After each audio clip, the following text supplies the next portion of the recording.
Hello friends, welcome to toppers world. 2ാം ക്ലാസ്സിലെ കൂട്ടുകാരുടെ ക്ലാസ് ആണ് നമ്മുടെ ഇന്നത്തെ. 2ാം ക്ലാസ്സിലെ കൂട്ടുകാരുടെ ഗണിതമാണ് നമ്മൾ ഇന്ന് എടുക്കാൻ പോകുന്നത്. ഗണിതത്തിലെ നമ്മുടെ രണ്ടാമത്തെ പാഠം ഏതാ? ഒളിച്ചേ കണ്ടേ. അപ്പോൾ 22ാമത്തെ പേജിൽ നിന്നാണ് നമ്മുടെ സെക്കൻഡ് ചാപ്റ്റർ സ്റ്റാർട്ട് ചെയ്യുന്നത്.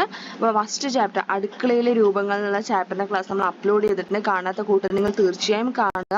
അപ്പോൾ അതേപോലെ നമ്മുടെ പ്രവർത്തന പുസ്തകത്തിന്റെ ക്ലാസ്സും യൂണിറ്റ് ടെസ്റ്റിന്റെ ക്ലാസ്സും, അതായത് നമ്മുടെ എക്സാമിന് വരാൻ സാധ്യതയുള്ള ചോദ്യങ്ങൾ ഉൾപ്പെടുത്തുന്ന യൂണിറ്റ് ടെസ്റ്റിന്റെ ക്ലാസ്സും നമ്മൾ അപ്ലോഡ് ചെയ്യാറുണ്ട്. അപ്പോൾ എല്ലാ ക്ലാസ്സിന്റെ ലിങ്കും പ്ലേലിസ്റ്റ് ഓപ്പൺ ചെയ്ത് നോക്കിയാൽ നിങ്ങൾക്ക് കാണാൻ പറ്റും. എല്ലാ പ്ലേലിസ്റ്റ് ലിങ്കും നമ്മുടെ ഡിസ്ക്രിപ്ഷൻ ബോക്സിൽ കൊടുത്തിട്ടുണ്ട്. അപ്പോൾ തീർച്ചയായിട്ടും കാണുക. അപ്പോൾ നമ്മൾ ചെയ്യാൻ പോകുന്നത് നമ്മുടെ രണ്ടാമത്തെ പാഠം ഒളിച്ചേ കണ്ടേ അല്ലേ? ഒളിച്ചേ കണ്ടേ, ഇതാണ് നമ്മുടെ ഫസ്റ്റ് പേജ്. 2ാമത്തെ ചാപ്റ്ററിന്റെ ഫസ്റ്റ് പേജ് ആണ് കേട്ടോ. ഇവിടെ എന്താ ചിത്രത്തിൽ കാണുന്നത്? കുട്ടികൾ ഒളിച്ചു കളിക്കുകയാണ് അല്ലേ? നിങ്ങൾ ഒളിച്ചു കളിക്കാറില്ലേ? അപ്പൊ അതേപോലെ ഇവിടെ ആരാണ് ഒളിച്ചു കളിക്കുന്നത്? അതെ, നീയയും കൂട്ടുകാരുമാണ് ഒളിച്ചു കളിക്കുന്നത്. ഈ കണ്ണു പൊത്തുന്ന കുട്ടിയുടെ പേരാണ് നീയ. ഇതാണ് നീയ. ഓക്കെ, അപ്പൊ എന്താ പറയണത്? ഇന്ന് നമുക്ക് ഒളിച്ചു കളിക്കാം. എന്താണ്? ഇന്ന് നമുക്ക് ഒളിച്ചു കളിക്കാം എന്ന് പറയാണ് അല്ലേ? എന്താ എന്നിട്ട് പറയണേ? കുട്ടി എന്താ പറയണത്? നീയെ 50 വരെ എണ്ണിക്കോ. എന്താ പറയണത്? 50 വരെ എണ്ണിക്കോളാൻ പറയാണ് അല്ലേ? 50 വരെ എണ്ണിക്കോ പറയാണ്. അപ്പൊ നമ്മൾ ഒളിച്ചു കളിക്കുന്ന സമയത്ത് എങ്ങനെയാണ്? നമ്മൾ നമ്പർ എണ്ണണം അല്ലേ? 1, 2, 3 അങ്ങനെ 50 വരെ എണ്ണാൻ പറയാണ്. അങ്ങനെ എല്ലാവരും പോയി ഒളിച്ചു. നീയുടെ വീട്ടുവളപ്പിൽ നിറയെ മരങ്ങൾ, നല്ല തണലും തണുപ്പും ഉണ്ട്. നല്ല കളിക്കാൻ നല്ല സുഖമായിരിക്കും അല്ലേ? കുറേ ഇടത്ത് ഒളിക്കാനൊക്കെ ഉണ്ടാവും. ഇവിടെ ഒളിക്കാന്ന് പറഞ്ഞിട്ട് നോക്കൂ, ഈ കുട്ടി എവിടെ ഒളിച്ചിരിക്കുന്നത്? മരത്തിന്റെ പുറകിൽ ഒളിക്കുകയാണ് അല്ലേ? ഈ ചിത്രത്തിൽ ഒരു പക്ഷിയുണ്ട്, ഒരു ബേർഡ് ഉണ്ട്. ഏത് പക്ഷിയാന്ന് പറയൂ? അതെ, നോക്കിക്കോ, ഒരു തത്തമ്മനെ കാണാൻ പറ്റുന്നില്ലേ അല്ലേ? ഇവര് ഒളിച്ചു കളിക്കുന്ന നോക്കി നിൽക്കുന്ന തത്തമ്മയാണ് അല്ലേ? നെക്സ്റ്റ് പേജ്, എണ്ണിക്കളിക്കാം. അപ്പൊ നീയ എണ്ണുകയാണ് കേട്ടോ, കണ്ണു പൊത്തിയിട്ട് എണ്ണുകയാണ്. എങ്ങനെ എണ്ണുന്നത്? 13, 14, 15, 16, 27, 28, 29, 30. അപ്പൊ ആര് കണ്ടുപിടിച്ചു? നീയുടെ കൂട്ടുകാരി കണ്ടുപിടിച്ചു അല്ലേ? ചിലത് വിട്ടുപോയല്ലോ. അതായത് ഇവിടെ എണ്ണുന്നത് തെറ്റായിട്ട് എണ്ണുന്നത് അല്ലേ? വേഗം എണ്ണി തീർക്കാൻ വേണ്ടിയിട്ട് അങ്ങനെ അവള് വേഗത്തിൽ എണ്ണുകയാണ്. നീയെ എണ്ണാൻ വിട്ടുപോയ സംഖ്യകൾ ഇവിടെ എഴുതൂ. അതായത് 13, 14, 15, 16. 16 കഴിഞ്ഞ് അടുത്ത് 27 ആണോ? അല്ല, ആ വിട്ടുപോയ സംഖ്യകൾ ഇവിടെ എഴുതണം. 17, 18, 19, 20, 21, 22, 23, 24, 25, 26. നീ ആദ്യം ജാൻവിയെ കണ്ടു. ആരെ കണ്ടുപിടിച്ചു? ജാൻവി. അപ്പൊ ഈ കുട്ടിയുടെ പേരെന്താ? ജാൻവി. അപ്പൊ ഈ ജാൻവി പൊത്തണം അല്ലെ? ഇനി ഞാൻ എണ്ണാം. ജാൻവി എണ്ണിയത് 30 മുതലാണ്. ജാൻവി എണ്ണിയ തുടർച്ചയായ 10 സംഖ്യകൾ എഴുതൂ. അപ്പൊ 30 കഴിഞ്ഞ് 30 തൊട്ട് അടുത്ത സംഖ്യകൾ ഏതൊക്കെയാണ്? 30 കഴിഞ്ഞ 31, 32, 33, അല്ലെങ്കിൽ 30 തൊട്ട് 10 സംഖ്യകൾ എന്ന് പറയുമ്പോൾ ഇവിടെ നമ്മൾ 30 തുടങ്ങണം. 30, 31, 32 അങ്ങനെ. അപ്പൊ 39 വരെ എഴുതിയാൽ മതി. അതല്ല 30-ന് ശേഷമാണെങ്കിൽ 31, 32, 33, 34, 35, 36, 37, 38, 39, 40. കൂട്ടുകാരോടൊപ്പം നിങ്ങളും കളിക്കൂ. അപ്പൊ ഒളിച്ചു കളിക്കാൻ അറിയാത്ത ആരെങ്കിലും ഉണ്ടോ? ഇല്ല അല്ലെ? അപ്പൊ അതുപോലെ എന്ത് ചെയ്യാ? ഒളിച്ചു കളിക്കുക. നമ്മൾ ഒളിച്ചു കളിക്കുമ്പോൾ നമ്മൾ എന്തും കൂടെ പഠിക്കും? സംഖ്യകൾ എണ്ണാൻ കൂടെ നമ്മൾ പഠിക്കും അല്ലെ? നെക്സ്റ്റ് പേജ്, കളിക്കുന്നതിനിടയിൽ വഴിയിൽ പെട്ടെന്നൊരു ശബ്ദം. ഇവർ കളിച്ചുകൊണ്ടിരിക്കുമ്പോഴാണ് പെട്ടെന്നൊരു ശബ്ദം കേട്ടത്. അപ്പൊ എല്ലാവരും അങ്ങോട്ട് ഓടി.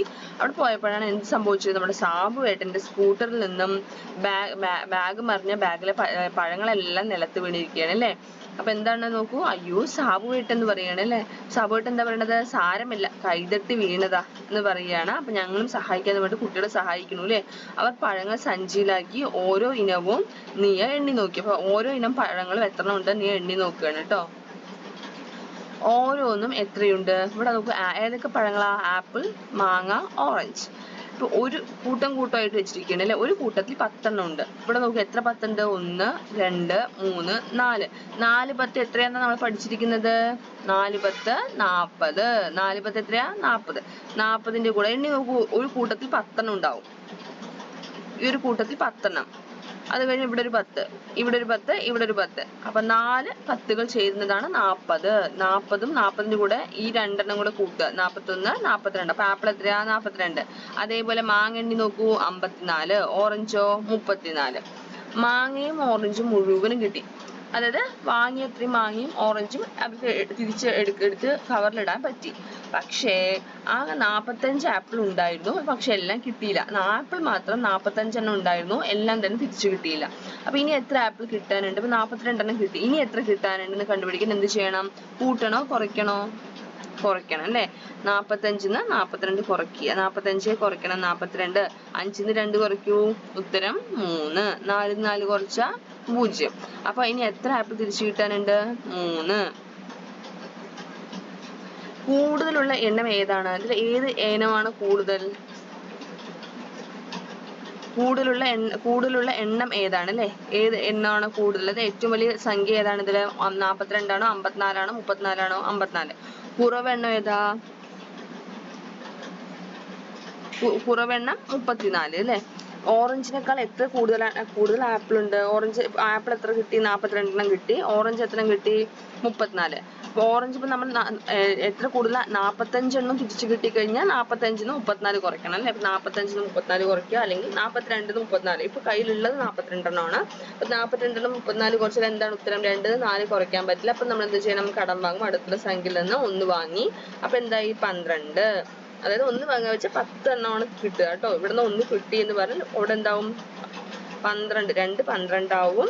4ന്ന് 1 പോയാൽ ഇവിടെ 4 എന്താവും? 3 ആവും. 12ന്ന് 4 കുറയ്ക്കുക, ഉത്തരം 8. 3ന്ന് 3 കുറച്ചാൽ 0.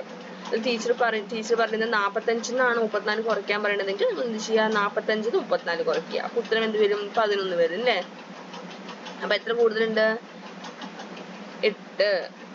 അടുത്ത പേജ്, സംഖ്യകളി. എന്താണ്? സംഖ്യകളി. സോഹനും നീയയും സംഖ്യകളി തുടങ്ങി. ആരൊക്കെ കളിക്കുന്നത്? നീയയും സോഹനും സംഖ്യ കളിക്കുകയാണ് അല്ലേ? ഒന്നാമത്തെ കളിയിൽ സോഹന് 40 പോയിന്റ് കിട്ടി. എത്ര പോയിന്റ് കിട്ടി? 40 പോയിന്റ്. നീയയ്ക്ക് അതിനേക്കാൾ 7 പോയിന്റ് കൂടുതൽ കിട്ടി. അതായത് സോഹന് കിട്ടിയ പോയിന്റിനേക്കാളും 7 പോയിന്റ് അധികം ആർക്ക് കിട്ടി? നീയയ്ക്ക് കിട്ടി. നീയയ്ക്ക് കിട്ടിയത് എത്ര? 40നേക്കാൾ 7 കൂടുതൽ. അപ്പൊ 40ന്റെ കൂടെ 7 കൂട്ടുക. 40ന് ശേഷം 7 കൂട്ടുക. എങ്ങനെ കൂട്ടുക? നമുക്ക് 7 വിരൽ കയ്യിലെടുത്തിട്ട് 40ന് ശേഷം എണ്ണി നോക്കിയാലും മതി. അതല്ല, എന്ത് ചെയ്യാം? 40ന് ശേഷം ഒരുപാട് എണ്ണാൻ ബുദ്ധിമുട്ടുള്ള കൂട്ടുകാർക്കാണ് എളുപ്പമായിട്ട് നമുക്ക് അങ്ങനെ ചെയ്യാം. എന്ത്? കയ്യിൽ വിരലെടുത്തിട്ട് എണ്ണുന്നതിൽ 7 വിരലെടുക്കുക, എന്നിട്ട് 40ന് ശേഷം എണ്ണുക. 41, 42, 43, 44, 45, 46, 47. അപ്പൊ നീക്ക് കിട്ടിയത് എത്രയാണ്? ഒന്നാമത്തെ കളിയിൽ 47 പോയിന്റ്. രണ്ടാമത്തെ കളിയിൽ നീക്ക് 44 പോയിന്റ് കിട്ടി. രണ്ടാമത്തെ കളിയിൽ നീക്ക് എത്ര കിട്ടി? 44 പോയിന്റ് കിട്ടി. സോഹന അതിനേക്കാൾ 14 പോയിന്റ് കുറവാണ് കിട്ടിയത്. സോഹന് കിട്ടിയത് എത്രയും? 44നേക്കാൾ 14 കുറവ്. കുറവ് പറഞ്ഞാൽ കുറയ്ക്കണം. വലിയ സംഖ്യ എപ്പോഴും നമ്മൾ കൂട്ടുന്ന പോലെയല്ല, കുറയ്ക്കുന്ന സമയത്ത് എങ്ങനെ ശ്രദ്ധിക്കണം? വലിയ സംഖ്യയിൽ നിന്ന് വേണം ചെറിയ സംഖ്യ കുറയ്ക്കാൻ. 44ന്ന് 14 കുറയ്ക്കുക. 4ന്ന് 4 കുറയ്ക്കണം. എത്ര? ആദ്യം എപ്പോഴും നമ്മൾ ഈ സൈഡിലുള്ള സംഖ്യകളാണ് കുറയ്ക്കേണ്ടത്. 4ന്ന് 4 കുറച്ച ഉത്തരം 0. 4ന്ന് 1 കുറച്ചാൽ 3. 30 ഉത്തരം. അപ്പൊ സോഹന് കിട്ടിയ പോയിന്റ് എത്രയാ? 30. മൂന്നാമത്തെ കളിയിൽ സോഹനും നീക്കും കൂടി കിട്ടിയ പോയിന്റ് 50 കുറവാണ്. രണ്ടാൾക്കും കൂടി കിട്ടിയ പോയിന്റ് 50 കുറവ്. അവരുടെ പോയിന്റുകൾ തമ്മിലുള്ള വ്യത്യാസം 10. അപ്പൊ ഓരോരുത്തരുടെയും പോയിന്റുകൾ എത്രയാകാമെന്നാണ് ചോദ്യം. അപ്പൊ നമ്മൾ ഒരു ഉദാഹരണം എഴുതിയിരിക്കുന്നത് 20ഉം 10ഉം ആണ്. അപ്പൊ ഇതന്നെ വേറെ എന്ത് വരാം? ഇവിടെ ഇപ്പൊ 21 21 ആണെങ്കിൽ ഇവിടെ എന്ത് വരാം? അതെ, അതായത് സോഹൻ നീക്കും കൂടി കിട്ടിയ പോയിന്റ് 50 കുറവ്. രണ്ടാൾക്കും കൂടെ കൂട്ടി നോക്കുമ്പോൾ ഈ 2 പോയിന്റ് കൂട്ടുമ്പോൾ 50നേക്കാൾ താഴെ വരണം. ഈ രണ്ടും കുറച്ച് നോക്കുമ്പോൾ 10 വരണം. അത്രേ ഉള്ളൂ. അപ്പൊ ഇനി വേറെ എന്തൊക്കെ സംഖ്യകളാവാം? ഇവിടെ 21 ആവാം. ഇവിടെ എന്താവും? അപ്പൊ അതെ, ഇവിടെ 21 ആവുമ്പോൾ ഇവിടെ 9 ആവാം അല്ലേ? അതേപോലെ 22 ആവാം, 8 ആകാം ഇവിടെ. അപ്പൊ ഇവിടെ 8 ആകും. വ്യത്യാസം എപ്പോഴും 10 ആയിരിക്കണം. ഇത് രണ്ടും കൂടി കൂട്ടി നോക്കുമ്പോൾ 50ൽ കുറവായിരിക്കണം. കുറെ സംഖ്യകൾ നമുക്ക് എഴുതാൻ പറ്റില്ല ഇവിടെ. നിങ്ങൾ ബാക്കിയുള്ള സംഖ്യകൾ എഴുതി ചേർക്കുക. നമ്മളൊരു ഉദാഹരണമായിട്ട് ഇവിടെ 20ഉം 10ഉം ആണ് എഴുതിയിരിക്കുന്നത്. അടുത്തത്, ക്ലാസ് അലങ്കരിക്കാം. നീയയും സോഹനും ക്ലാസ് അലങ്കരിക്കാൻ വർണ്ണക്കടലാസിൽ പല രൂപങ്ങൾ മുറിച്ചു. ഞാൻ ഉണ്ടാക്കിയത് കണ്ടോ? നക്ഷത്രങ്ങൾ. അപ്പൊ നീ ഉണ്ടാക്കിയത് എന്താ? നക്ഷത്രങ്ങളാണ് അല്ലെ? മുറിച്ചെടുത്തവ രണ്ടുപേരും നിരത്തി വെച്ചു. നക്ഷത്രത്തിന് 10 പോയിന്റും ചതുരത്തിന് എന്താ? 1 പോയിന്റ് ആണ് അല്ലെ? ഓരോരുത്തർക്കും എത്ര പോയിന്റ് കിട്ടി? അതായത് നീയ്ക്ക് എത്ര നക്ഷത്രം കിട്ടി? എത്ര ചതുരം? സോഹന് എത്ര നക്ഷത്രം, എത്ര ചതുരം നോക്കിയാൽ മതി. അപ്പൊ ആദ്യം നീയ്ക്ക് എത്ര നക്ഷത്രമാണ് കിട്ടിയിരിക്കുന്നത് എണ്ണി നോക്കൂ. എത്ര? 1, 2, 3, 4, 5. 1 10 ആണ്. അപ്പൊ 5 10 പറയുമ്പോൾ 50. എത്ര ചതുരമാണ്? 1, 2, 3, 4. അപ്പൊ 4 പോയിന്റ്. 50 ഉം 4 കൂട്ടിയാൽ 54. അടുത്തത് സോഹന്. സോഹന് എത്ര നക്ഷത്രം കിട്ടി? 1 2 3 4. 4 10 40. എത്ര ചതുര? 1 2. അപ്പൊ 2. 40 ഉം 2 ഉം കൂട്ടിയാൽ 42. ആർക്കാണ് കൂടുതൽ കിട്ടിയത്? ആർക്കാ കൂടുതൽ കിട്ടിയത്? നീയയ്ക്ക്. എത്ര കിട്ടി? അതായത് സോഹനേക്കാളും എത്ര അധികം കിട്ടി? അതായത് ആർക്കാണ് കൂടുതൽ? എത്ര എന്നാണ് ചോദ്യം അല്ലെ. അപ്പൊ ഇവിടെ എന്താണ്? 54 പോയിന്റാണ് കൂടുതൽ. അതായത് സോഹനേക്കാൾ എത്ര കൂടുതലാണ് കിട്ടിയിരിക്കുന്നത് എന്നാണ് നമ്മൾ എഴുതിയിരിക്കുന്നത്. സോഹനേക്കാൾ എത്ര കൂടുതൽ പോയിന്റ് കിട്ടി? 12 പോയിന്റ്. 54 42 കുറയ്ക്കുക അല്ലെ. 54 42 കുറച്ച് കഴിഞ്ഞാൽ 12 ഉത്തരം കിട്ടും. ഒപ്പം എത്താൻ സോഹന് ഓരോ രൂപവും എത്ര എണ്ണം മുറിക്കണം? അതായത് നീയയുടെ ഒപ്പം എത്താൻ സോഹൻ എത്ര എണ്ണം കൂടെ മുറിച്ചെടുക്കണം?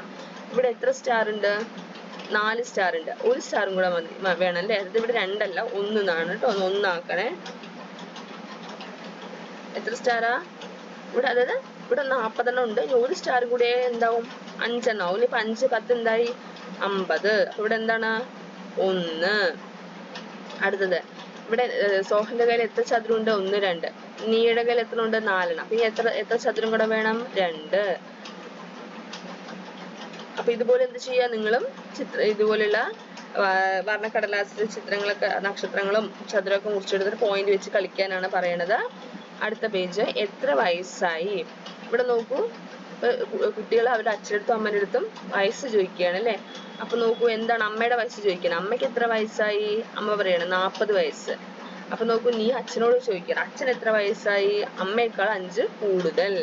അച്ഛന്റെ വയസ്സ് എത്രയാണ്? അപ്പോ അത് അമ്മയുടെ വയസ്സ് 40 ആണ്. അമ്മയുടെ വയസ്സിനേക്കാൾ 5 കൂടുതൽ എന്ന് പറയുമ്പോൾ അച്ഛന്റെ വയസ്സ് എന്തായിരിക്കും? 40 കൂടെ 5 കൂട്ടുക 45. മിഹാലിന്, അതായത് ഈ കുട്ടിന്റെ പേരാണ് മിഹാലിന് 3 വയസ്സ്. അതിന്റെ ഇരട്ടിയാണ് നിയയുടെ വയസ്സ്. മിഹലിന്റെ 3 വയസ്സാണ് മിഹലിനേക്കാളും ഇരട്ടി വെച്ചിട്ട് അത് 2 തവണ കൂട്ടുക. 3ന്റെ ഇരട്ടി. 3 നമ്മൾ 2 വെച്ച് 2ന്റെ ഗുണന പട്ടികയൊക്കെ പഠിക്കുന്ന സമയത്ത് 2 വെച്ച് നമ്മൾ 3 × 2 എന്ന് പറയും. അതല്ലെങ്കിൽ 3 2 തവണ കൂട്ടുക. 3 കൂട്ടണം 3. അപ്പൊ നിയയുടെ വയസ്സ് എന്തായിരിക്കും? 6. Next page. ഇനിയും 5 വർഷം കഴിയുമ്പോൾ ഓരോരുത്തരുടെയും വയസ്സ് എത്രയാകും? അമ്മയ്ക്ക് എത്ര വയസ്സാകും? 40നേക്കാൾ 5 കൂടുതൽ 45. അച്ഛൻ എത്ര വയസ്സാവും? 45നേക്കാൾ 5 കൂടുതൽ 50. നീയ്ക്ക് എത്ര വയസ്സാവും? 6നേക്കാൾ 5 കൂടുതൽ 11. മിഹാലിന് 3നേക്കാൾ 5 കൂടുതൽ 8. ഇപ്പോഴും അച്ഛന്റെ വയസ്സ് അമ്മയേക്കാൾ 5 കൂടുതൽ തന്നെ. പക്ഷെ അച്ഛൻ എന്താ പറയണത്? ഇപ്പോൾ നീയുടെ വയസ്സ് മിഹാലിന്റെ ഇരട്ടിയല്ലല്ലോ അല്ലെ. ഇപ്പൊ നീയുടെ വയസ്സ് എത്ര? 11. മിഹാലിന്റെ വയസ്സ് എത്ര? 8. 8ന്റെ ഇരട്ടി, അതായത് 8ഉം 8 2 തവണ 8 കൂട്ടുമ്പോ 11 ആണോ കിട്ടുക? അല്ല അല്ലെ. അപ്പൊ ഇപ്പൊ എന്താണ്? നീയുടെ വയസ്സ് മിഹാലിന്റെ വയസ്സിനേക്കാളും ഇരട്ടിയല്ല. ഇതുപോലെ എന്ത് ചെയ്യുക? നിങ്ങളുടെ വീട്ടിലുള്ളവരുടെ വയസ്സ് എഴുതൂ. അമ്മ അച്ഛനൊക്കെ എഴുതുക, ചേച്ചി ചേട്ടൻ എന്നൊക്കെ ഉണ്ടെങ്കിൽ അവർ അങ്ങനെ എഴുതിയ ശേഷം വീട്ടിൽ ആരൊക്കെ ഉണ്ടെന്ന് എഴുതുക, അവരുടെ വയസ്സ് എഴുതുക. ഓക്കെ, ഇത് ഉദാഹരണമാണ് എഴുതിയിരിക്കുന്നത്. അതുപോലെ നിങ്ങളുടെ വീട്ടിലുള്ളവരുടെ വയസ്സാണ് ഇവിടെ എഴുതേണ്ടത്. അടുത്തത് കമ്പ്യൂട്ടർ ഗെയിം. അപ്പൊ എന്താ?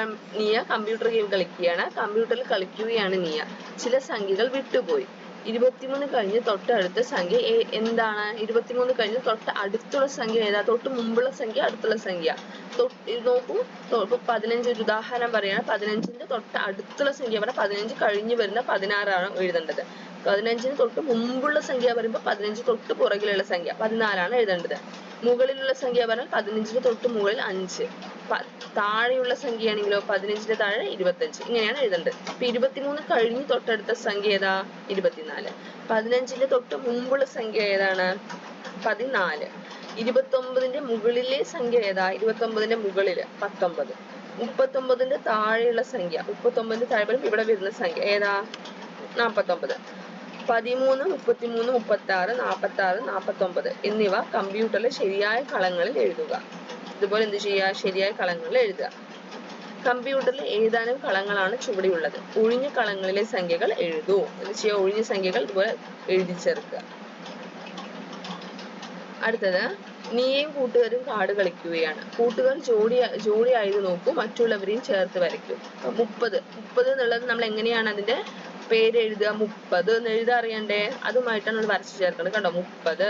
ഇത് ഏത് സംഖ്യ 49 അല്ലെ, 49 ഇവിടെ എഴുതിയിട്ട്. അപ്പൊ നമ്മൾ ഓരോ സംഖ്യകൾ പഠിക്കുമ്പോൾ നമ്മൾ 1 തൊട്ട് ഒരു 50 വരെയുള്ള സംഖ്യകൾ പഠിച്ചു വെക്കുക. നമ്മൾ സംഖ്യകൾ നമ്മൾ സംഖ്യ രൂപത്തിൽ എഴുതാൻ മാത്രമല്ല അതിന്റെ പേര് എഴുതാൻ കൂടെ, ആ സംഖ്യയുടെ പേര് എഴുതാൻ കൂടെ നമുക്ക് അറിയണം. ഓക്കെ, അക്ഷര തെറ്റില്ലാണ്ട് അത് എഴുതാൻ കൂടെ അറിയണം. നിങ്ങൾക്ക് അറിയില്ല എങ്കിൽ കമന്റ് ചെയ്യുക, നമ്മൾ അതൊരു ക്ലാസ് ആയിട്ട് നമ്മൾ അപ്ലോഡ് ചെയ്യുന്നതായിരിക്കും. അപ്പൊ 49, അടുത്തത് 18, 21, 37. ഓരോരുത്തർക്കും കിട്ടിയ സംഖ്യകൾ കാർഡിൽ എഴുതുക. അതായത് ഈ കുട്ടികൾക്ക് കിട്ടിയത് സംഖ്യയുടെ പേരാണ് ഇവിടെ കൊടുത്തിരിക്കുന്നത് അല്ലെ. അപ്പൊ ഇവരുടെ ഇവർക്ക് കിട്ടിയ സംഖ്യയുടെ നമ്പറാണ് ഇവിടെ എഴുതേണ്ടത്. സംഖ്യ എത്രയാണെന്നാണ് എഴുതേണ്ടത്. ഓക്കെ, സംഖ്യ ഏതാണെന്നാണ് എഴുതേണ്ടത്. ഇവിടെ ഈ കുട്ടിക്ക് എത്ര കിട്ടി നോക്കൂ. ഈ കുട്ടിക്ക് കിട്ടിയത് ഏതാ 30. അടുത്തത് 49, 21, 37, 18. അവയെ ചെറുതിൽ നിന്ന് വലുതിലേക്ക് എഴുതുക. അപ്പൊ അതിലേതാ ചെറുത്? 18. അടുത്തത് 21, 30, 37, 49. ജോഡിയാക്കൂ. ഒരേ സംഖ്യകളെ ചേർത്ത് വരയ്ക്കും. ഒരേ സംഖ്യകളെ എന്ത് ചെയ്യാൻ പറഞ്ഞാൽ ചേർത്ത് വരയ്ക്കും. 4 ഇവിടെ ഏതൊക്കെ എഴുതിയിരിക്കുന്നത്? 4 10കൾ, 4 10ഉം 6 1ഉം. 4 10കൾ പറഞ്ഞാൽ എത്ര ഉത്തരം? 40 അല്ലേ. 4 10ഉം 6 1ഉം. 4 10 40, 6 1. അപ്പൊ എന്താ? 46. 31 ഒന്നുകൾ. 31 ഒന്നുകൾ പറഞ്ഞാൽ ഉത്തരം എന്താ? 31. ഒരു 10ഉം ഒരു 9ഉം. ഒരു 10ഉം ഒരു 9ഉം. എത്ര ഉത്തരം? 19. 2 10ഉം 8 1ഉം. 28. 44 ഒന്നുകൾ. 44 ഒന്നുകൾ പറഞ്ഞാൽ 44. ഇവിടെ 28 ഒന്നുകൾ പറഞ്ഞാൽ 28. 3 10ഉം ഒരു 1ഉം. അപ്പൊ എന്താ? 31. 4 10ഉം 4 1ഉം ആണെങ്കിൽ 44. 40 ഒന്നുകൾ പറഞ്ഞാൽ ഉത്തരം എന്താ? 40. 46 ഒന്നുകൾ പറഞ്ഞാൽ 46. 19 ഒന്നുകൾ പറഞ്ഞാൽ 19. അപ്പൊ ഒരേ സംഖ്യ ഇവിടെ വരുന്ന ഒരേ 4 10കൾ. ഇവിടെ ഏതാണ് 4 10കൾ? 40. ഇവിടെ ഏതാ 40? ഇതാ 40 ഒന്നുകൾ. അപ്പൊ ഇതിലേക്ക് വരച്ചു ചേർക്കുക. അടുത്തത് ഇതേപോലെ എന്ത് ചെയ്യുക? ഒരേ സംഖ്യകളിലേക്കാണ് വരച്ചു ചേർക്കേണ്ടത്. നെക്സ്റ്റ്, കൂട്ടങ്ങളാക്കാം. ഒരേ സംഖ്യയുള്ള കാർഡ് എടുത്തവർ ഒരു കൂട്ടമായി 48. ഇവിടെ കുറച്ച് സംഖ്യകൾ ഉണ്ട് അല്ലെ. അപ്പൊ ഒരേ സംഖ്യയുള്ള കാർഡ് എടുത്തവരാണ് എന്ത് ചെയ്യുന്നത്? ഒരേ കൂട്ടാവുന്നത്. അപ്പൊ നമുക്ക് നോക്കാം ആരൊക്കെയാണ് കൂട്ടാവുന്നത് എന്ന്. കൂട്ടങ്ങളെ കണ്ടെത്തി എഴുതും. അപ്പൊ കൂട്ടം 1 ഏതൊക്കെ വരുന്നത്? 30, 30ഉം 6ഉം. 36. 30ഉം 6 പറഞ്ഞാൽ 36. അടുത്തത് 36. അടുത്തത് 20ഉം 16ഉം. 20ഉം 16ഉം പറഞ്ഞാൽ എന്താ? 26. അടുത്തത് 36. അടുത്ത രണ്ടാമത്തെ കൂട്ടത്തിൽ 48 വരും. പിന്നെ ഏതാ? 4 10ഉം 8 1ഉം. 4 10ഉം 8 1ഉം പറഞ്ഞാൽ എന്താ? 48. അടുത്തത് 48. നെക്സ്റ്റ് 50നേക്കാൾ 2 കുറവ്. 50ന് 2 കുറച്ച് എത്ര ഉത്തരം വരിക? 48.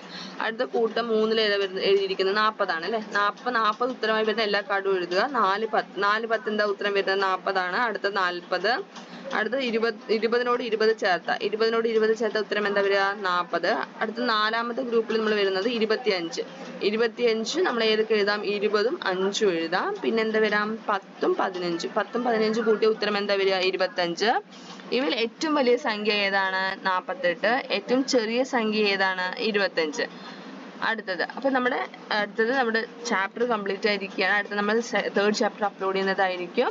അപ്പൊ നമ്മുടെ 2nd ചാപ്റ്ററിന്റെ ഫുൾ ക്ലാസ് നമ്മളിപ്പോ എടുത്തു കഴിഞ്ഞു. എല്ലാവർക്കും രണ്ടാമത്തെ പാഠത്തിന്റെ ക്ലാസ് ഇഷ്ടമായില്ലേ? ക്ലാസ് ഇഷ്ടമായാൽ തീർച്ചയായും ലൈക്ക് ചെയ്യണം. അതേപോലെ നിങ്ങളുടെ കൂട്ടുകാർക്ക് ഷെയർ ചെയ്യുക. നമ്മുടെ ചാനൽ ആദ്യമായി കാണുന്ന കൂട്ടുകാരാണെങ്കിൽ സബ്സ്ക്രൈബ് ചെയ്യുക. Thank you.